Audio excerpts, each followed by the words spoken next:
이런 은혜를 받고 여기까지 온 이스라엘 백성들이 지금 뭐라고 말합니까? 애굽으로 돌아가자라고 말합니다. 자신들에게 베풀어 주신 그 모든 하나님의 은혜를 거역하는 죄가 되는 것이죠.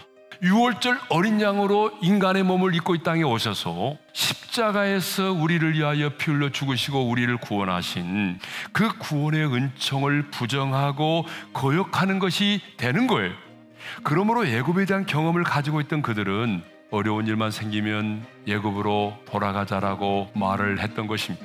출애굽한 이스라엘 백성들이 다시 애굽으로 돌아갈 수 없었던 것처럼 6월절 어린 양의 피로 말미암아 죄를 씻음 받고 사탄의 종된 자리에서 해방된 우리는 다시 애굽으로 돌아갈 수가 없습니다. 여러분, 뒤따라오는 애굽의 군대가 물속에서 수장되어 죽어가는 모습을 바라보고 있는 그 이스라엘 백성들에게 하나님은 이런 메시지를 전하고 싶었던 거죠. 너희도 저렇게 물속에 빠져 죽어야 할 사람이다. 그것은 홍해를 건넌 사건이 바로 세례를 의미하기 때문에 그래요. 정말 여러분은 진정으로 홍해를 건넌 사람입니까? 정말 여러분이 6월절 어린 양의 피로 죄를 씻음 받고 예수님을 영접했다고 한다면 여러분, 누가 뭐라고 해도 그 사람은 홍해를 건넌 사람입니다. 여러분이 이미 홍해를 건넌 사람이라고 한다면 여러분은 다시 애굽으로 돌아갈 수가 없는 사람입니다.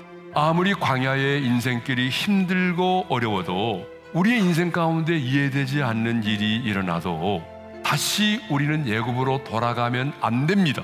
아무리 억울한 일을 당하고 손해를 많이 보았을지라도 다시 애굽으로 구원받기 이전의 상태로 돌아가서는 안 됩니다. 돌아간다는 것은 죽음을 의미하기 때문에 그래요. 하나님의 사람인 우리가 저 천성을 향해 나아가지 못하고 머뭇거리는 순간부터 우리는 사탄의 유혹에 넘어질 수밖에 없습니다. 뒤로 물러가는 것은 하나님께서 기뻐하지 않으실 뿐만 아니라 멸망에 빠지는 자가 된다라고 말씀하고 있어요. 믿음으로 말미암아 사는 게 뭐냐는 거예요. 그게 바로 뒤로 물러서지 않는 거라는 것입니다. 여러분, 신앙생활은 전진만 있는 것입니다. 신앙생활은 뒤로 빼가는 게 없어요. 뒤로 물러서는 것이 아닙니다. 신앙생활은 저 천성을 향하여 나아가는 것입니다. 광야의 인생길, 여러분 힘들지 않은 사람이 어디 있겠어요? 광야는 누구에게나 힘들어요. 우리의 인생의 광야길이 아무리 힘들고 어려워도 여러분, 우리는 머뭇거리거나 다시 뒤돌아서서는 안 됩니다. 이미 우리는 돌아갈 수 없는 강을 건너온 사람들입니다.